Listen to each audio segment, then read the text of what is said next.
welcome to the Science Faction Podcast, where science meets fact meets fiction.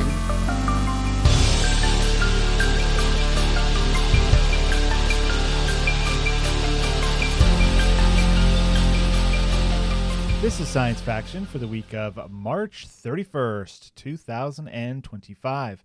I'm one of your hosts, Stephen Dominguez, and with me today, two individuals celebrating the last day of March.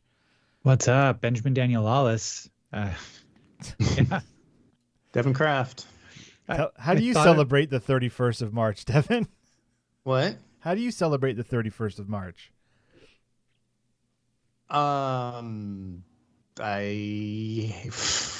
We had a meeting with our financial advisor. Oh, Dude. Okay. Yeah, that's good. I had a meeting with a client on like the worst case ever today. Cool. Cool. And my 4-year-old got into a school that you have to audition for because it's like a performing arts school. Oh, okay. Wow. It's called Caldwell Academy. It's like a normal school, like they teach you all the subjects, but it has an emphasis on performing arts. I think all arts, like they also do like, drawing and painting and stuff. Mm-hmm. We had both of our sons audition for it, and they actually said they weren't going to tell us whether people got in until April 1st, but we got a letter for our 4-year-old today saying he got in, but we haven't gotten anything for Nolan, our 7-year-old. Wow. Uh-oh. No, I'm sure it's fine. Yeah. Well, the way I've been doing it is I was thinking that this morning I would, as I'm encouraging the kids to come to school, I'll go like, hey, happy April 1st. And they're like, it's not April 1st. I'm like, April Fools.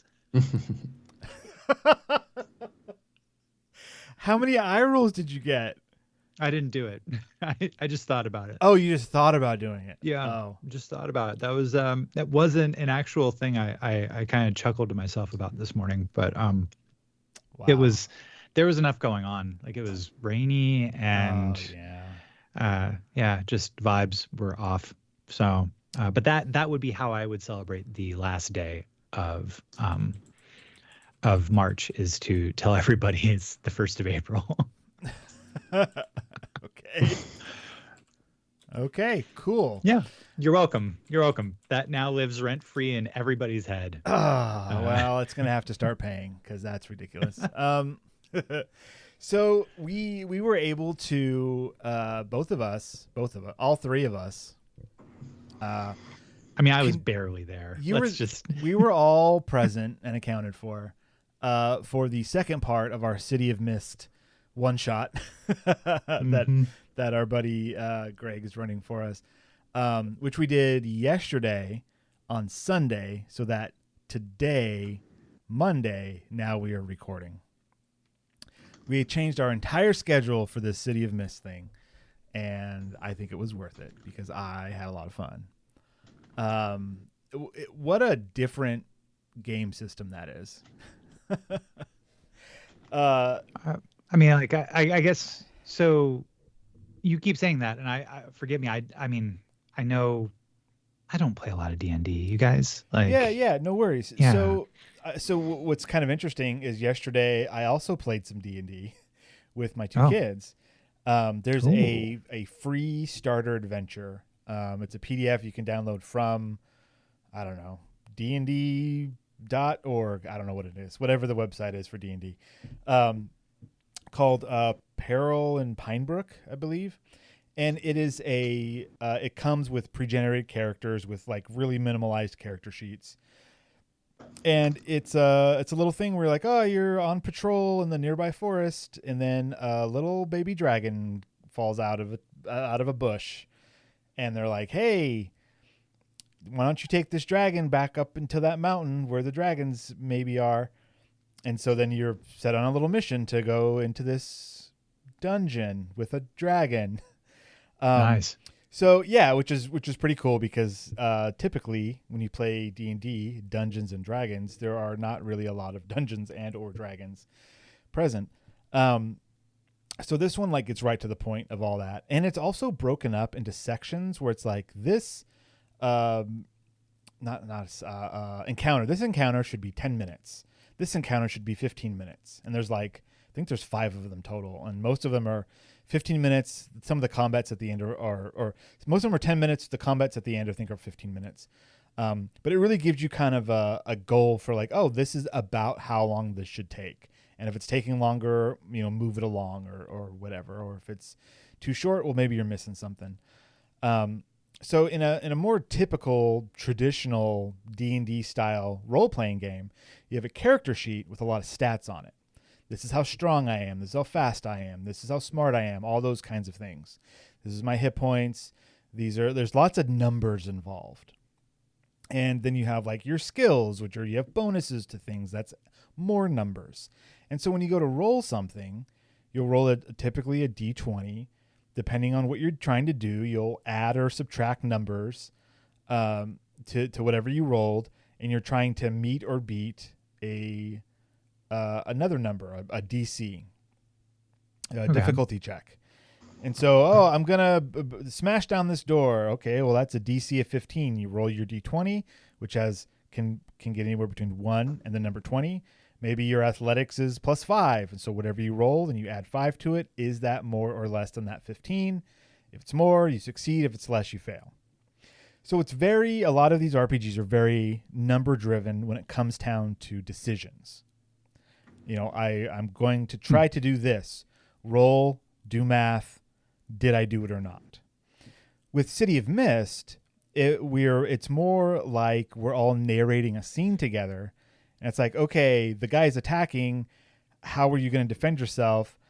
And then your character doesn't have stats, but they have tags. You have these little descriptions for what your character can do. And you can say, well, I'm going to defend myself, and I'm really, what's my guy Job? He's careless, and there was a couple tags that are good for combat stuff. So you click on those 2 tags, you make your one roll, and those tags will just add to it. It's still a does it happen or not, but in a vastly different way. You're not looking at strength or dexterity or how hard can I punch.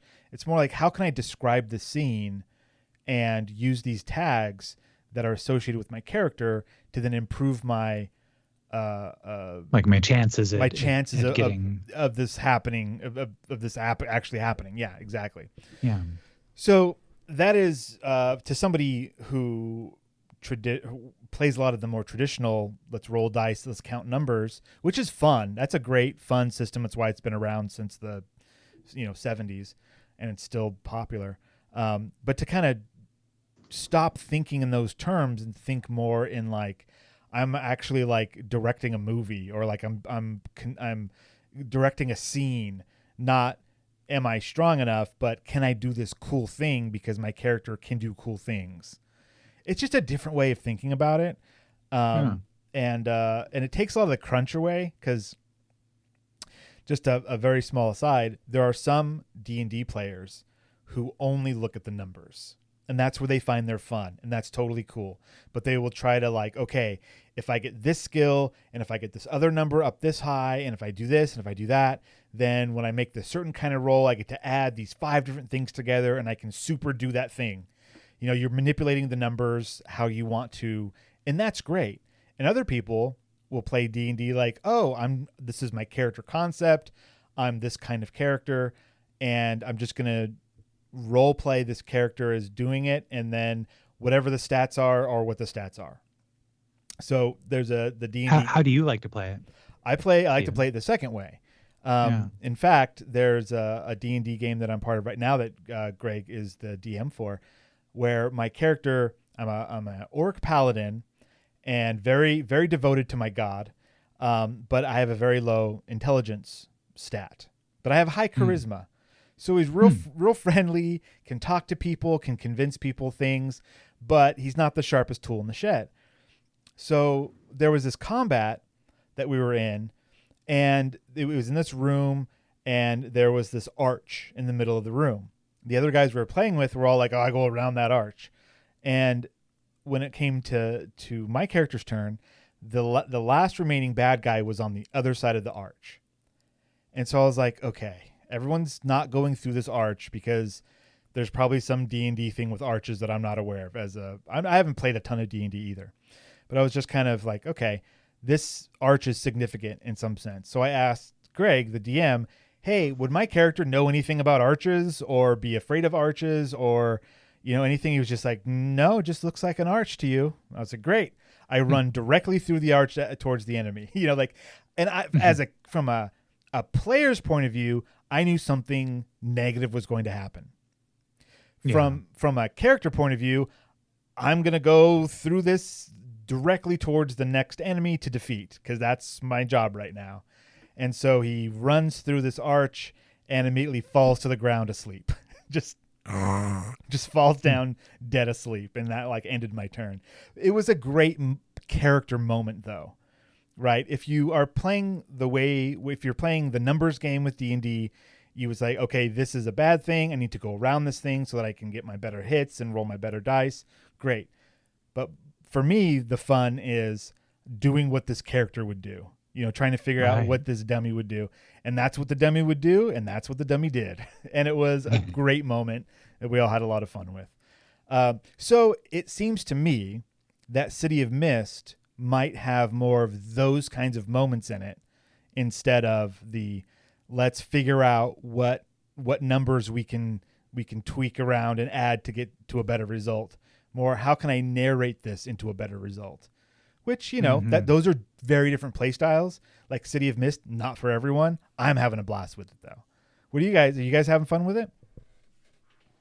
Yeah. Enjoy it. Yeah.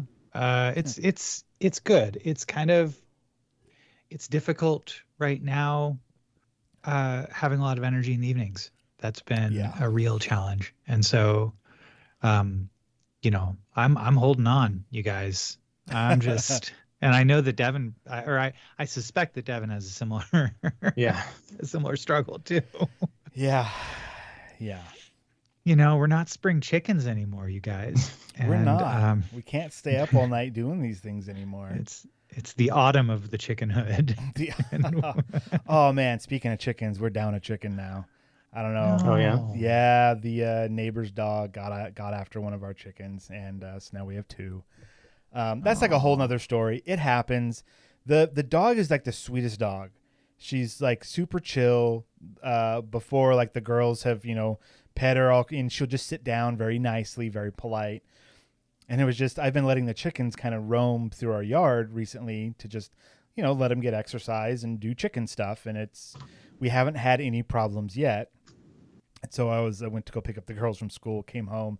And as we came home down in our little orchard area, I saw the neighbor's dog down there doing something to a little black mass on the ground, and I was like, uh-oh. And as we pulled closer, I was like, oh, that's a chicken. And the neighbor was really nice. He came out and was like, oh my gosh, I'm so sorry. We were doing yard work in the front. I wasn't keeping an eye on her. I should, and ended up bringing us a little I'm sorry basket full of Easter candy stuff for the kids. He's like, oh, I know the kids. Like Kentucky Fried Chicken or something? Yeah. He brought over a bucket of chicken and was like, no. Jeez. No, it was super, super remorseful about the whole thing and offered to pay for the chicken. I was like, don't worry about it. I was like, I know your dog's super cool. Instincts kick in. I get it. These chickens are dumb. The chicken probably just stood there and let the dog just chomp on it and just was like, oh, I guess I'm dead now. The chickens are dumb, you guys. They're super dumb. So anyways, speaking of chickens, that's what happened with my chickens. I'm sorry, man. Hey, thank you, but it happens. All right. Ben, tell me something. I've been traveling, you guys. So that means, I listened to a podcast. Oh man, Y'all what ever listen to podcast? podcasts? Nope. Not often. And I'd like to recommend this new podcast that just started called It's Story Time with Will Wheaton. And the basic idea here is that the LeVar Burton helmed story podcast has concluded. And so Will Wheaton was like, there's no other podcast like what LeVar has done with his work over the last several years. So he actually asked LeVar, and he's like, can I do a show that's inspired by you? And, and LeVar Burton was like, of course, go for it. He was like, shut up, Wesley. Yeah, probably. Oh. No, LeVar Burton's so cool. He's one of the good ones. Right. Anyways. So the first episode of the podcast of It's Storytime with Will Wheaton is a reading of a speculative fiction piece called Rock, Paper, Scissors, Love, Death by Carolyn M. Joachim. And that story was so good. It is a bona fide time travel love story that, like, if you hear about people that would move heaven and earth for the ones they love. Well, what if you could move time? And yeah, it's super good. It was published in Lightspeed magazine back in November 2015. And it's really awesome that it's getting another lease on life through this podcast. Is this something that we could read on our podcast? I imagine so. Well, you mean like and do a review of? Yeah. Yes. Yeah. Whether we are going to perform a piece, I know that Will Wheaton's he's got a team of people that manage like getting the appropriate rights for reading stuff, which has not been the way that we do things. Well, no. I mean, okay. But, so I'm looking at this short story. This is a short story. We could do this. Yeah. I mean, yeah. This is fine. Okay. And so, right. For Devin, who would prefer probably not to read it, would rather prefer to listen to it. He could listen to the podcast. Hey, Will Wheaton's synergy. Podcast. That's good. Yeah. All right. So, yeah. There's also the short stories I texted you guys from the guy that wrote the story that Arrival's based on. Oh, that's right. Oh, yeah. I went on. Not that we need to do that right away. That's just something we can consider for later. So seems like we have a few things we can choose from now. So, I know last week we're kind of trying to think of something. Yeah, that was a good call too. I didn't realize that Audacity had free stuff like that. So, not Audacity, Audible. sorry, Audible. Yeah, so I immediately went on there and downloaded those. So I've added them to my library, I should say. So cool. I'll have to do the same. Yeah. But did you say you didn't know Audible had free stuff? No, I didn't realize it. I just go on there when I'm looking specifically for something. Yeah, they have, because it's like a membership thing, so some things are included in the membership. Yeah, and I found like quite a few things that are included. A lot of the great courses are included on there. Oh, right. Okay. So if there's, which are awesome. I think I talked about a few of those I listened to throughout the years, but they're not always included. It's kind of one of those things, kind of like Netflix or something, where one day it's included and the next day you go back and it's like, you need to use a credit. Like, dang it, the license they had ran out. So now you have to pay for it. Oh, right. Okay. Well, that's a good tip. That's a good hint and tip. What else we got before we move on to future or now?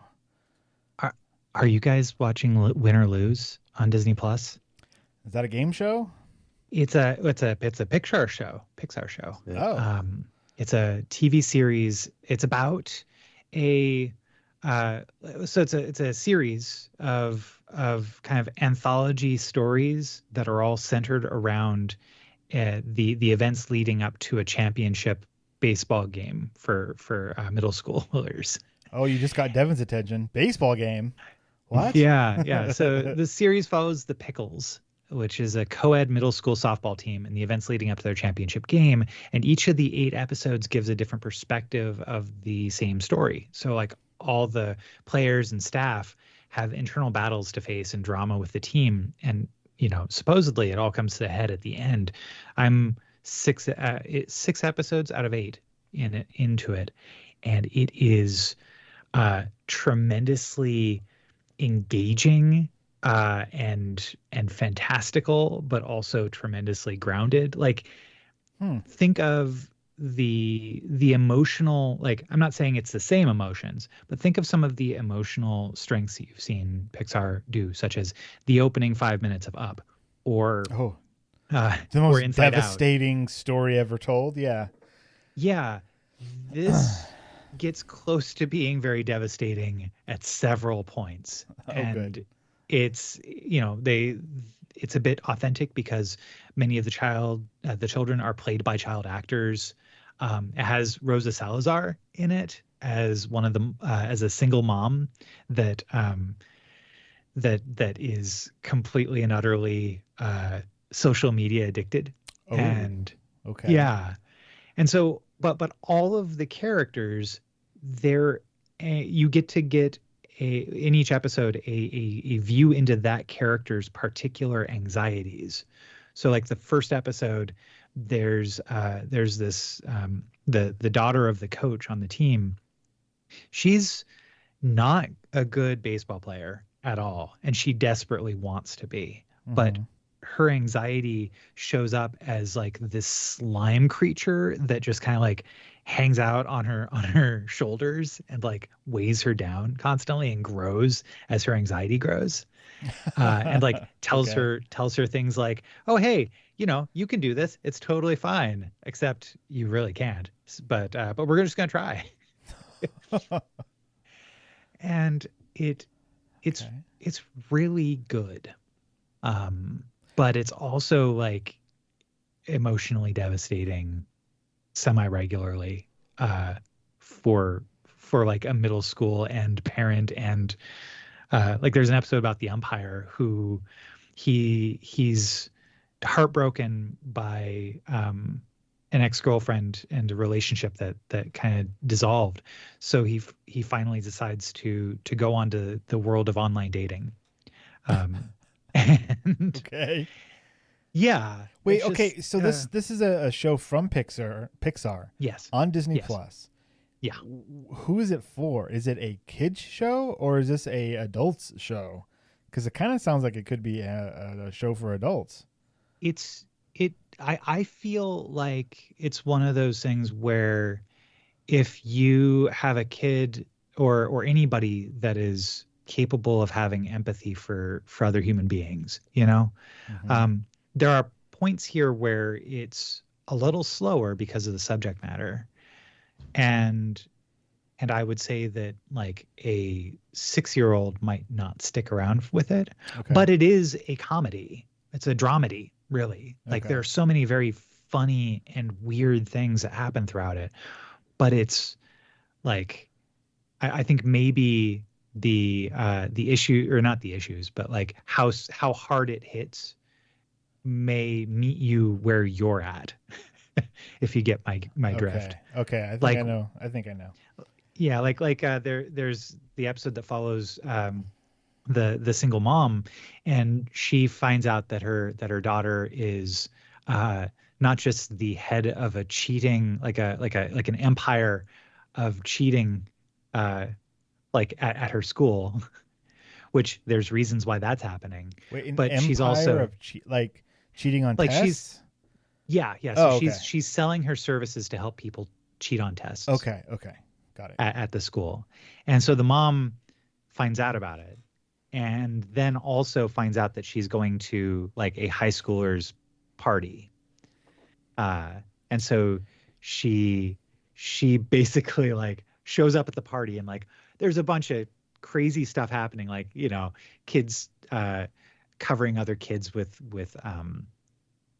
silly string and all that sort of stuff. And as a parent, I'm looking at it and going, oh my gosh, this is a whole bunch of like chaos, and this is a little bit anxiety inducing. But my son, as he's watching, he's like, yeah, that's the party I want to go to. That looks like fun. Right. So we all bring our own little experiences to it. But I think that's kind of the, like, Flint's loving it, I'm loving it, and terrified of it. How long are the episodes? They're 22 minutes long. Oh, okay. Standard. Yeah. Pretty standard. Yeah. Okay. And but highly recommended. Try the first episode, see if it works, but then also recognize that every episode, because it's an anthology show that follows a different character going through this like 2-week period, it's every episode has its own flavor to it. All right, cool. Fair enough. Yeah. Win or lose on Disney Plus. And it wins. Okay. Easy. Yeah. All All right, it is now that time of the episode where I go, this is a podcast about science and science fiction. Let's do some of the sciencey stuff. So we're on to future or now. Now. I'm going to go first because you guys did a blunder and you guys got to go together. So I'm going to call this one Like Brains, but better. Oh. So this comes from Science Daily. It was published on March 26th of this year. And the title is Artificial Intelligence Uses Less Energy by Mimicking the Human Brain.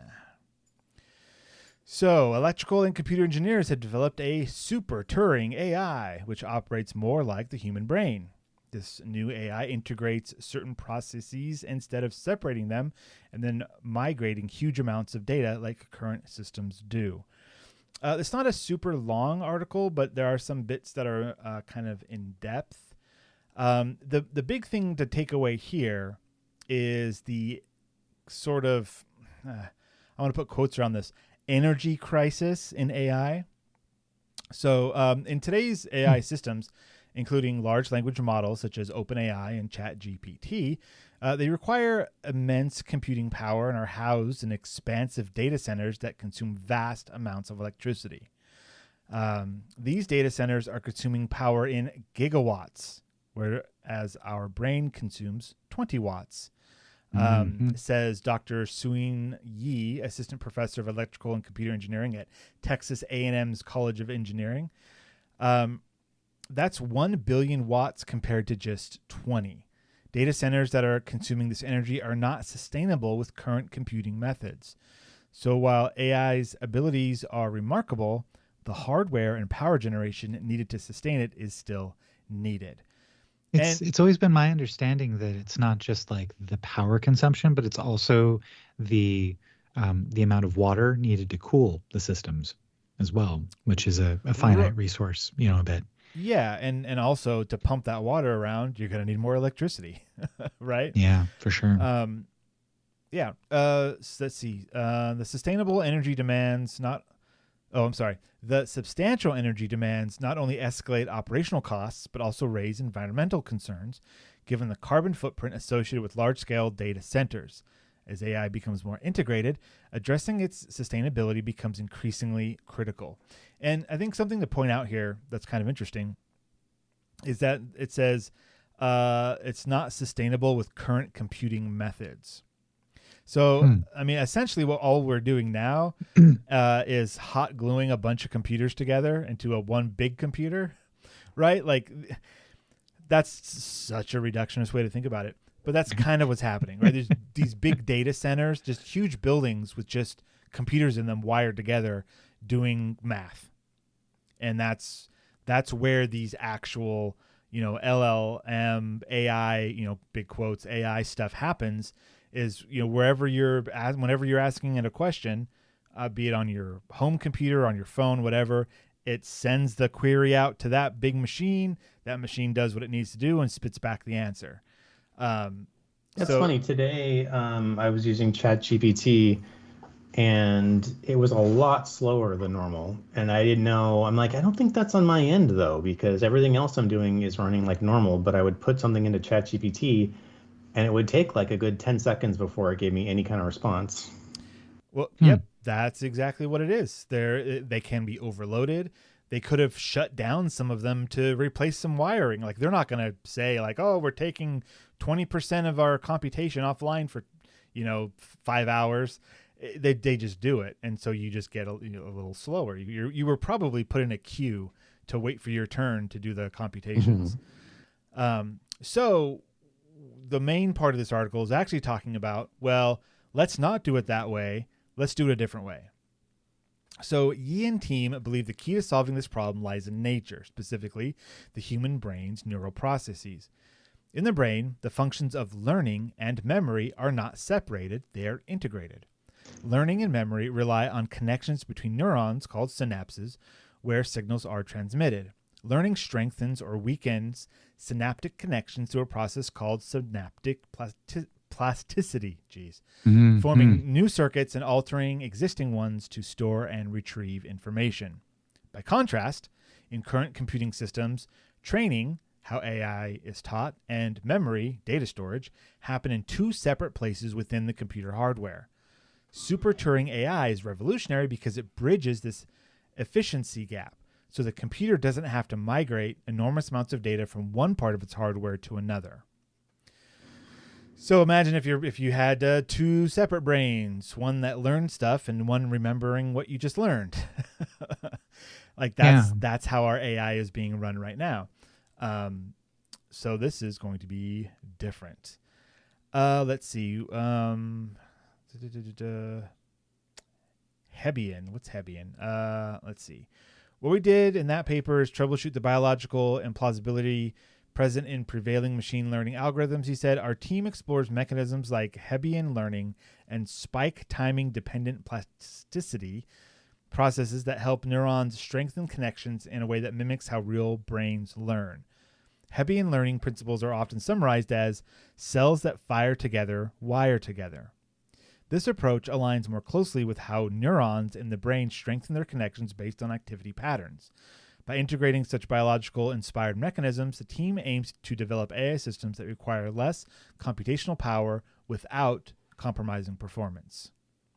In a test, a circuit using these components helped a drone navigate a complex environment without prior training, learning and adapting on the fly. This approach was faster, more efficient, and used less energy than traditional AI.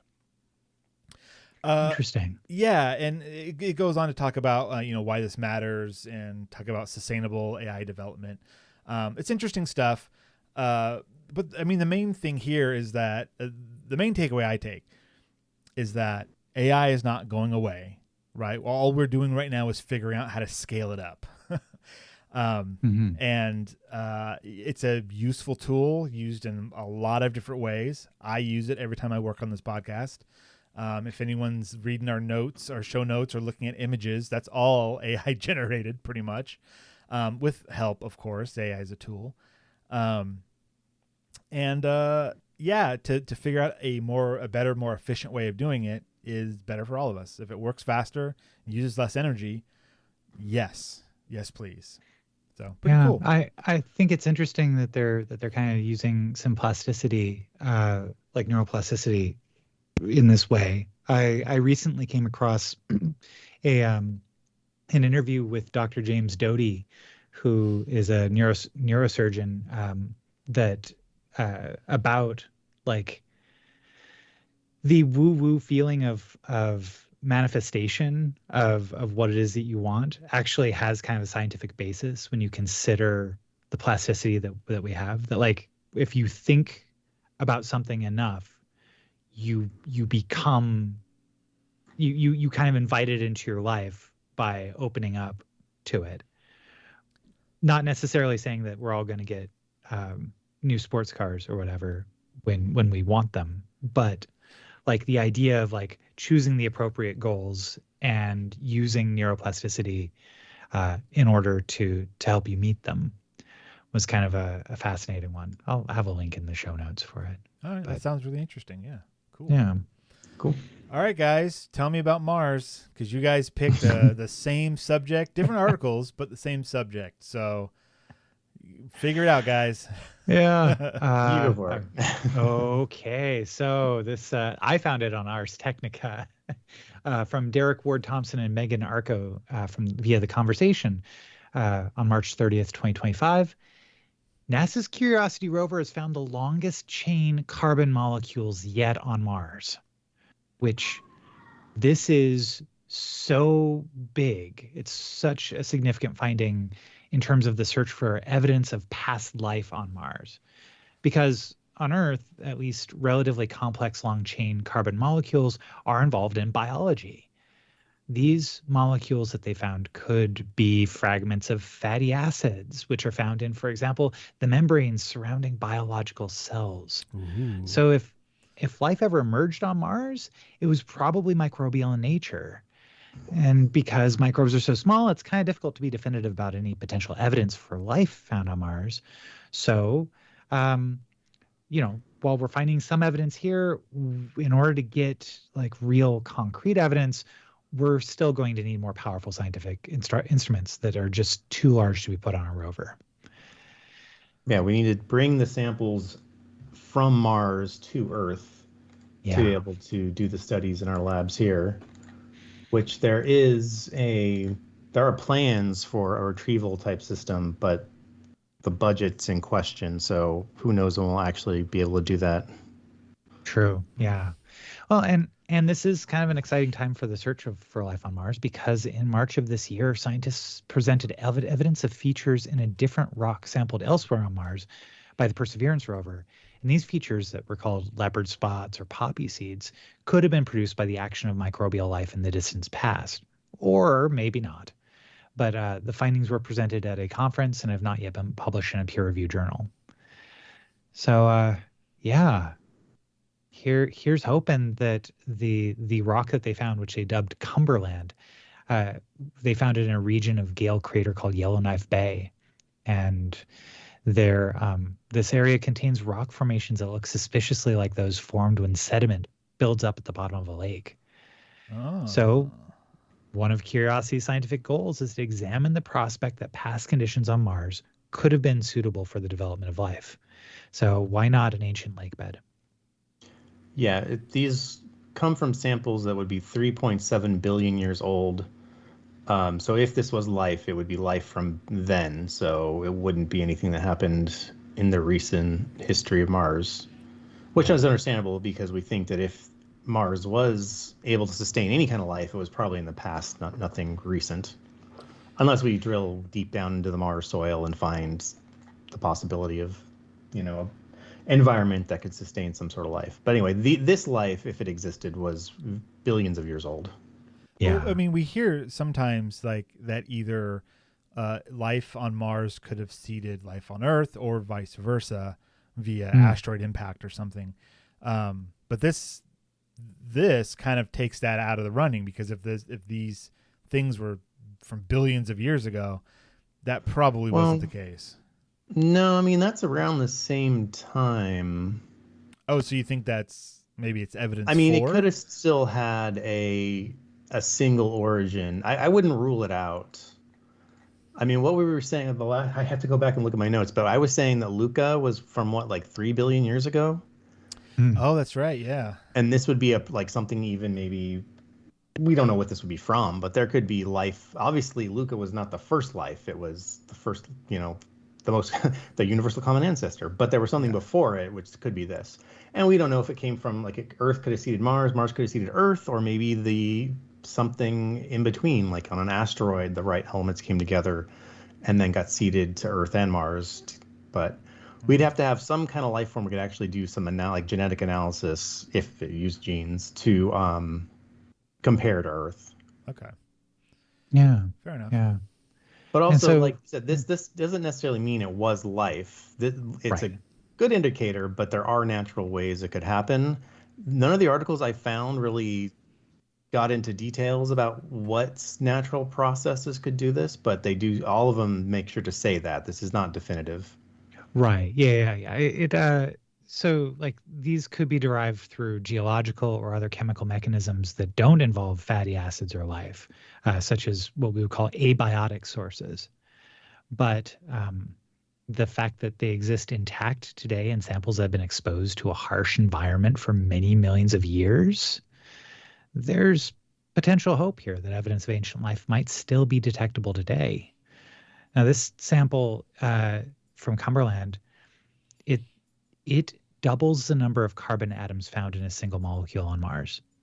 So that's also pretty cool too. From 1 to 2, or from 1,000 to 2,000? Up to 12, so 6 to 12. Yeah, 6 to 12. Yeah, 6 to 12. Okay. Yeah, Right. yeah. It's the carbon chain, and but who knows? I mean, more on this develops as long as we get a budget. So donate today to NASA's Patreon, patreon.com/NASA. No. Maybe. Maybe. Who knows? Oh, boy. Okay. Was there anything else about this discovery you guys want to talk about? None for me, thanks. Yeah, no, I think that covers it. Excellent. All right. Well, what a nice and cooperative article you and I brought here today. Yeah. Devin, not bad. good job, friends. Mhm.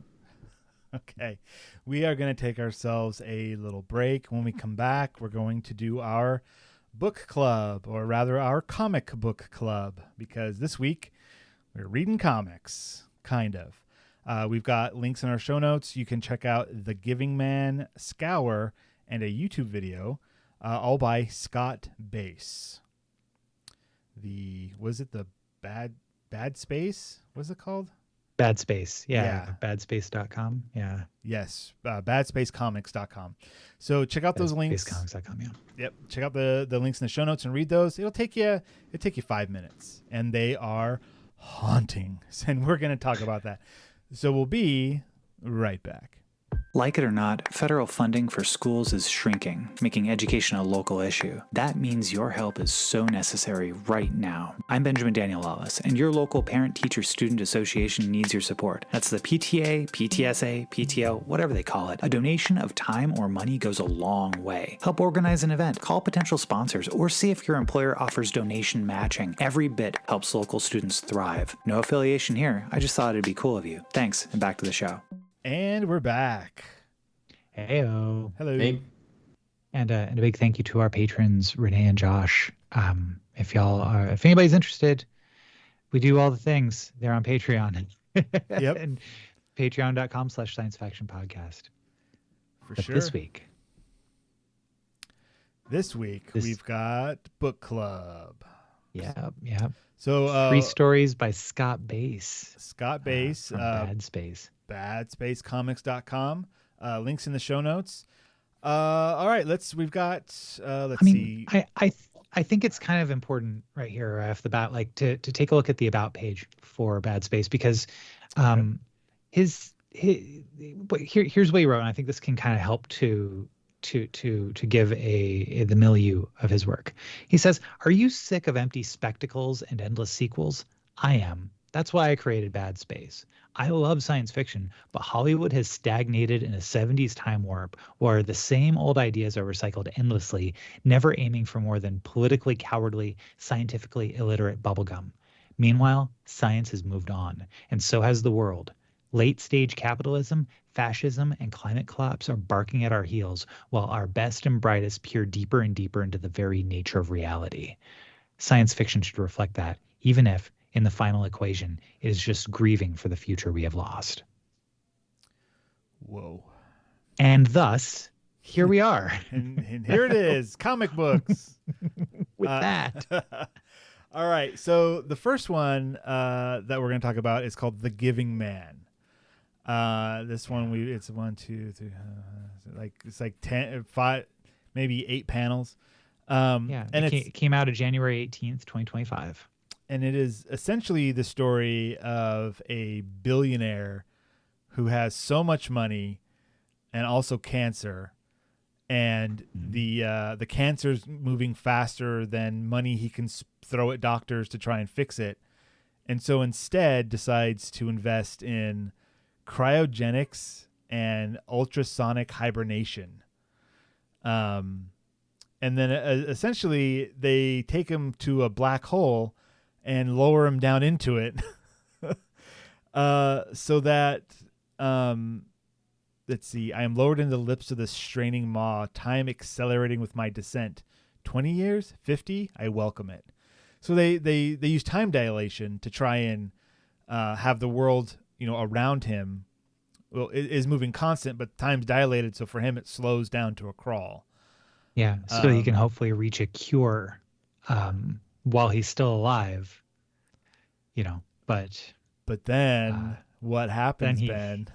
He gets, the stars go out.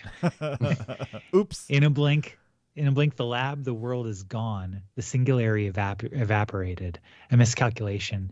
He's not 100 years in the future, not 1,000, but 1 trillion years spent in a flash. And then he discovers what is left of all life at that point. Around me screaming, shadows falling toward me, some ancient descendants of life, spectral wraiths, drawn to the heat of my atoms.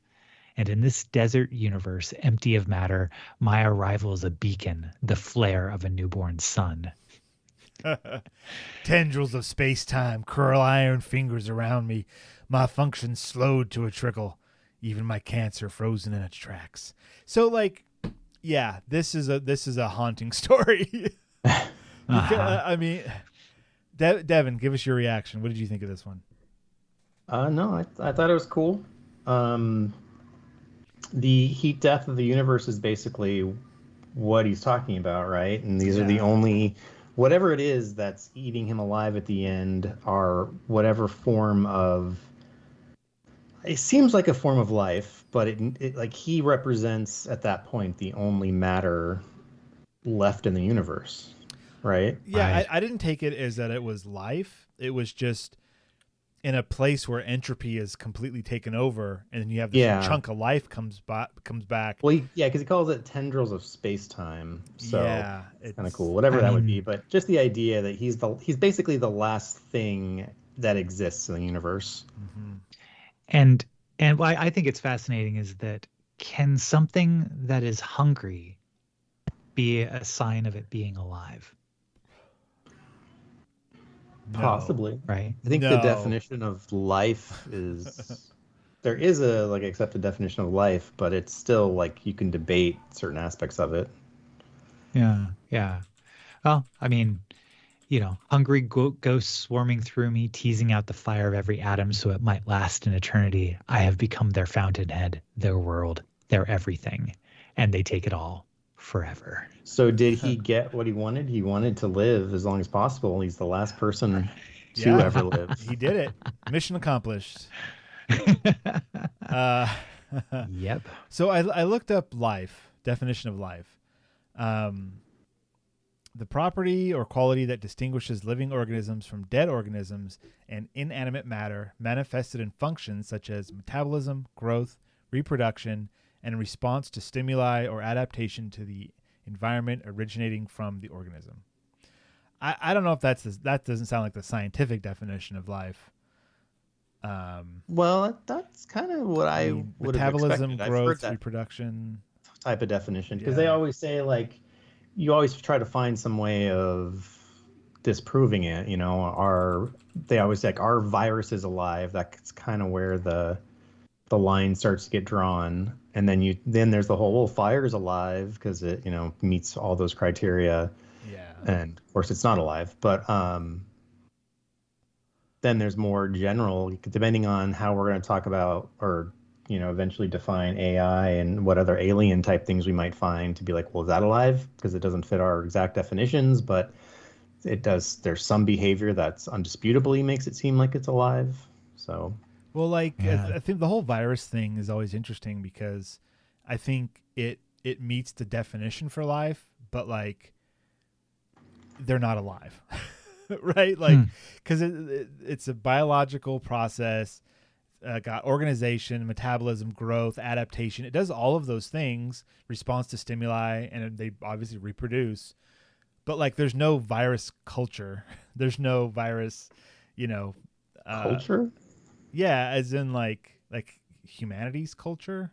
Okay, well I don't mean like a culture in a petri dish. I mean like. I'm trying to. Culture is not a requirement for life. I mean, intelligent life, perhaps, but I'm just talking about like the most basic definition of life. Okay, fair enough. Like, would a single cell organism, a microbe or something? I mean, obviously we would classify it as life, but or the organic molecules, like like we're talking about with Mars, like at what point do you call it life? Like say you have a string of organic molecules that can self-replicate, which is the precursor to life, but at what point is it life, or is it just a replicating molecule? Yeah. Okay. Also, according to Wikipedia, life on Wikipedia, there's a section for finds a way. It finds a way. Yes. So there's a virus section. A virus has its own entry as well, but this section under life just says whether or not viruses should be considered as alive is controversial. They are most often considered as just gene-coding replicators rather than forms of life. They have been described as, quote, organisms at the edge of life because they possess genes, evolve by natural selection, and replicate by making multiple copies of themselves through self-assembly. However, viruses do not metabolize, and they require a host cell to make new products. Virus self-assembly within host cells has implications for the study of the origin of life, as it may support the hypothesis that life could have started as self-assembling organic molecules. Yeah, it's just one of those, it's life is messy. Like literally, life is messy. It's hard to pin this stuff down. So anyways, are tendrils of space-time alive? Maybe. Maybe we can get Musk to find out for us trillions of years from now. Go drop him in a black hole. All right, what's next? So what I'd also like to note that if you do subscribe to his Patreon, The Giving Man does have an expanded version with extra panels. Oh, where he comes back home and everyone cheers for him. Yeah, well, the tendrils of space-time say, "Hey, we're alive. By the way, here's the definition of life." Oh, that's well. This is very similar to something that happens in a Stephen Baxter book. I forget which one. I think it's Manifold Time, because that's the one I think where the main character goes to like the far, far future, where it is like the heat death of the universe, and there is some type of life, which maybe is why I assumed that these tendrils were life, that is able to exist in the state of the heat death of the universe. Was that in Time so that Ships? part of it? What? I want to say that was in Time Ships. Yeah, I don't think I've read Manifold Time. I read Manifold Space, and there was nothing at the end. Okay, so maybe it was Time Ships. That makes sense. Yeah, too. but that was why, spoiler alert, why a new universe needed to be created. Spoilers. All right, let's move on to the next one. Ooh. Scour. Scour. Oh man, this is fun. The rings of Saturn are not what we thought. They're made of bones. What a way to start! Like, right? When they talk about when you read a story, that first line has to hook you. This is what they're talking about. Like, it immediately makes you think of like, excuse me, sir, and the imagery associated with it is you see Saturn's rings in the background, but in the foreground is like a skull, some type of skull, and like bone chips and stuff. Like a non-human skull. Non-human skull. And essentially, the human skull would have been cool too. It would have been a different story, but yeah. So then they show astronauts going and discovering. Let's see. Much of what we examine is unrecognizable, smothered.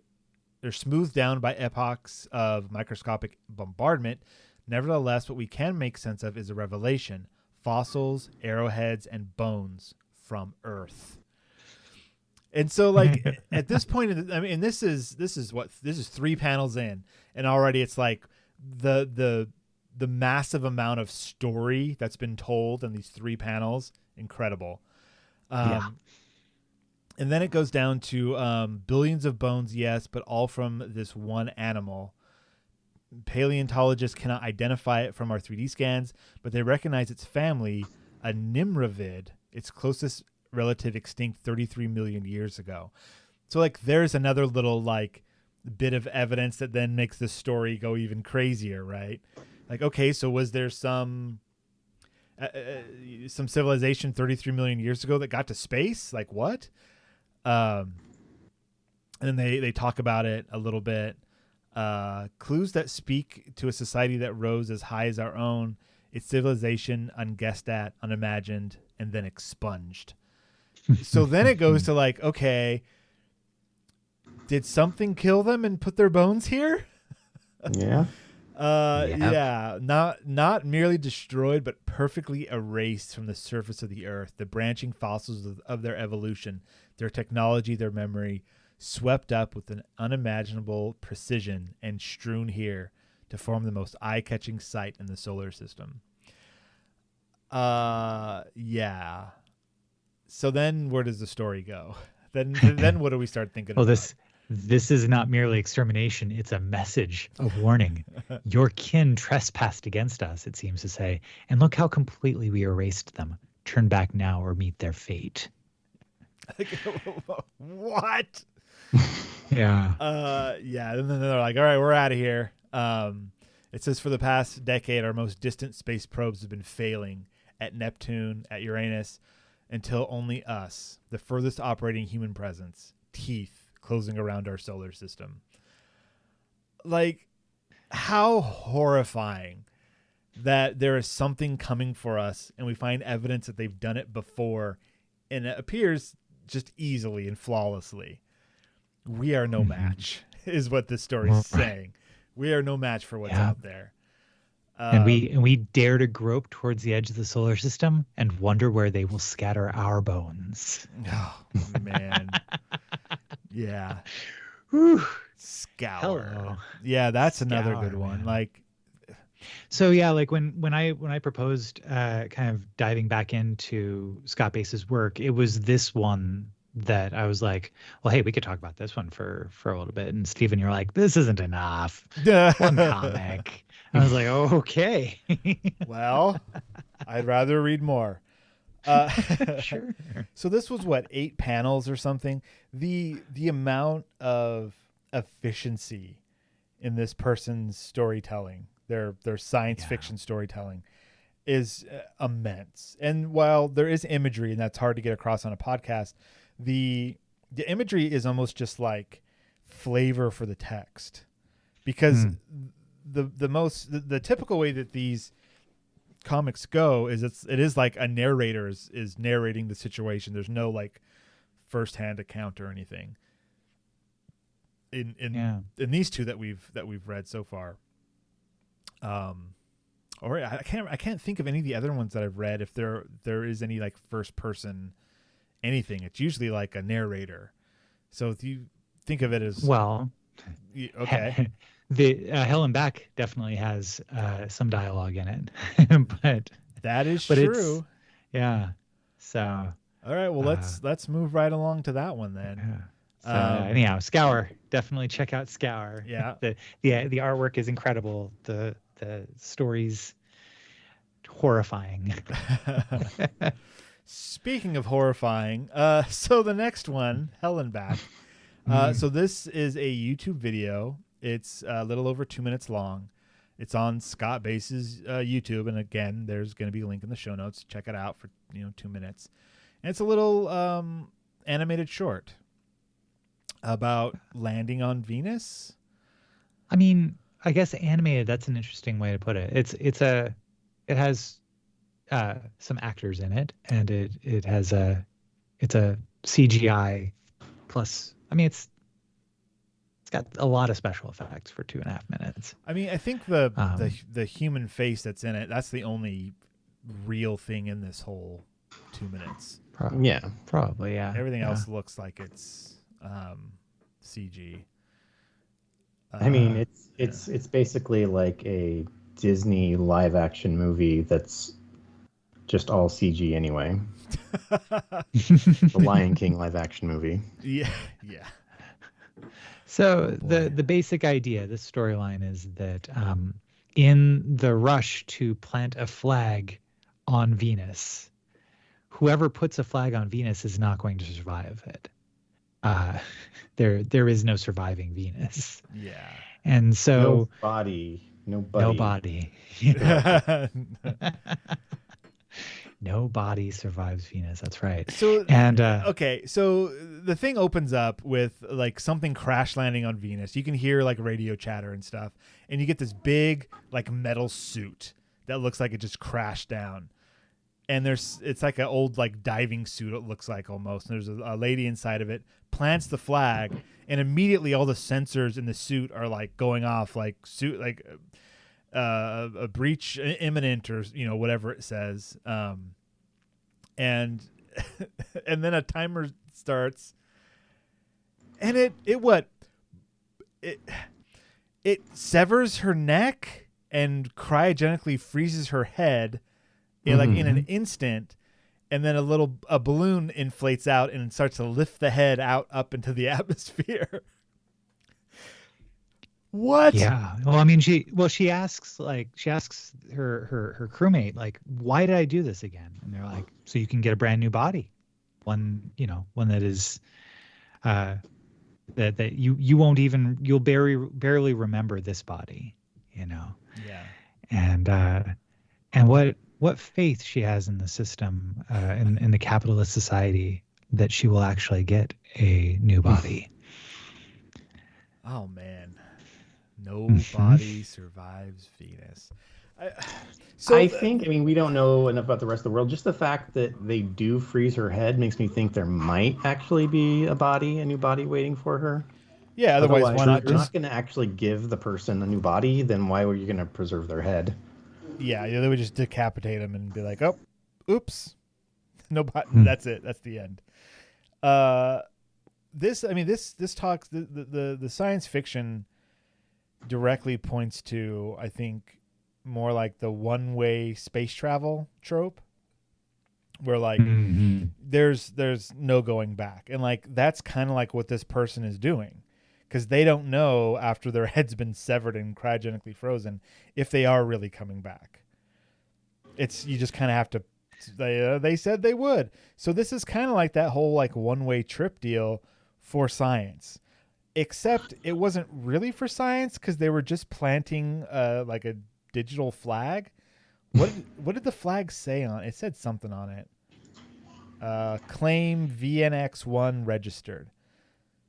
So they just like Right. claimed an area. It wasn't even like a sample or anything. It was just claim this. All right. It wasn't scientific. It was just It was just political. manifest destiny. Yeah, we got here first is all that was. I don't know if that's worth it. It depends on the body you're going to get. I mean, if that body's a banger, then I mean, maybe it is worth it. Oh man, I got this old fat body. Let's go to Venus so I can get a new one. You know, it just goes to show you, people will do anything to get ahead. Oh, stop it. Good night, everybody. Good night, everybody. Well, it's like Old Man's War, the John Scalzi book. A lot of the people who signed up to be those soldiers were people who were elderly on Earth, and so it's like, might as well do it and get a new body. Yeah, that's true. I wondered what stopped in this. I mean, in this 2-minute story where we're making up most of the world building in our head. Why not just launch the flag down from space? Why does a person have to put it in? I mean, maybe there's some legal issue where it's like, if you want to claim territory on a planet, there has to be a human presence. Otherwise, everybody would just fire all these flagpoles across the solar system and claim everything instantly. So it's like, if you're serious about it, there has to be a human presence to say, I'm here, I claim this for, whoever you're claiming it for. Okay. That seems kind of like a jerk move, though. If you really want this chunk of land on Venus, you have to sacrifice a human life so that we know you're really serious about it. I don't know. Well, I'm trying to think of an analogy, because it doesn't sound that crazy to me. Like, it sounds crazy, of course, it's inhuman, but like the idea of requiring a human presence, for some reason in my head, I'm like, that's not too crazy. But I'm trying to think of an analogy that would justify it, but I can't think of one. Well, but it's basically just that you can have technology do anything. You can have, like we were saying, you can have an AI write every piece of music that can ever exist, but a human didn't write it. So are we going to be that interested in listening to it? Right. If robots can go out and colonize, that's cool for robots, but what does that mean for humanity? Yeah. You got to put a human out there to make it real, I guess. But just to have it be like a formality like that, then it kind of takes away that idea, because then it's just like, well, you're not doing it because you want to have a human presence. You're not going to have a human presence. The human's going to die. So at least their body is. Yeah.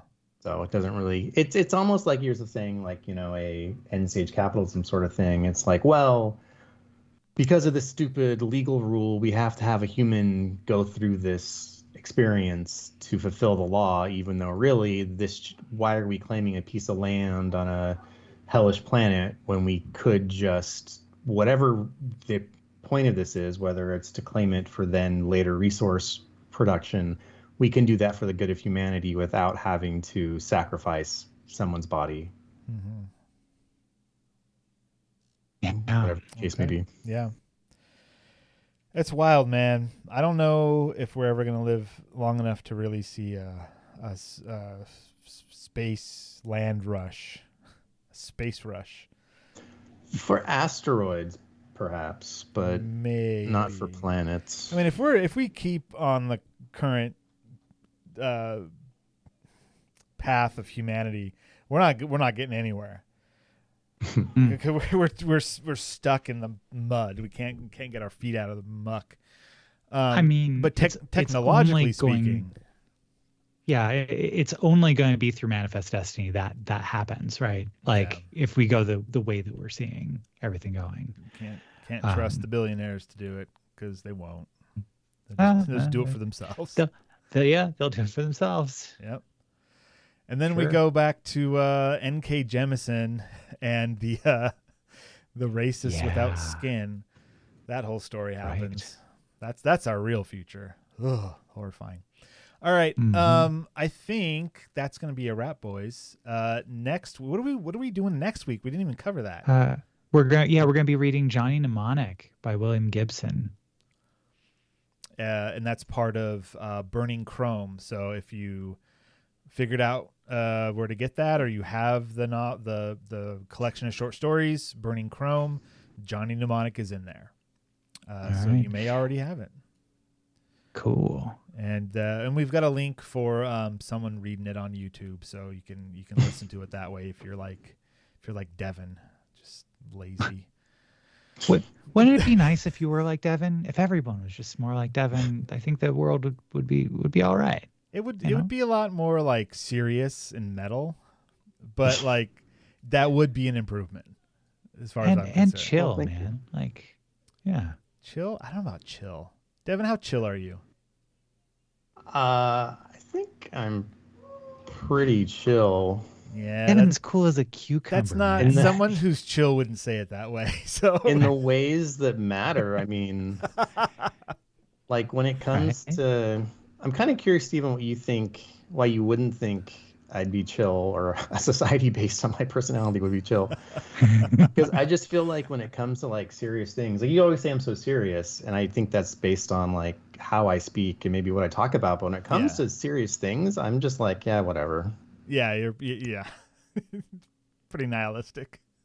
Yeah, it's like it doesn't matter. So why are we killing ourselves over it? Just chill. Yeah, just chill, man.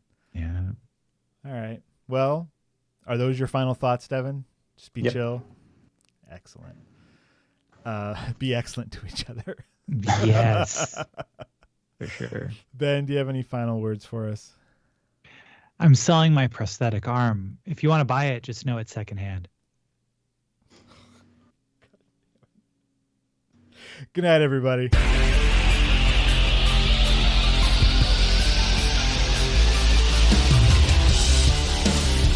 This has been the Science Faction Podcast. Tweet to the host at SciFact Podcast. Email them at sciencefactionpodcast@gmail.com and visit sciencefactionpodcast.com for more episodes.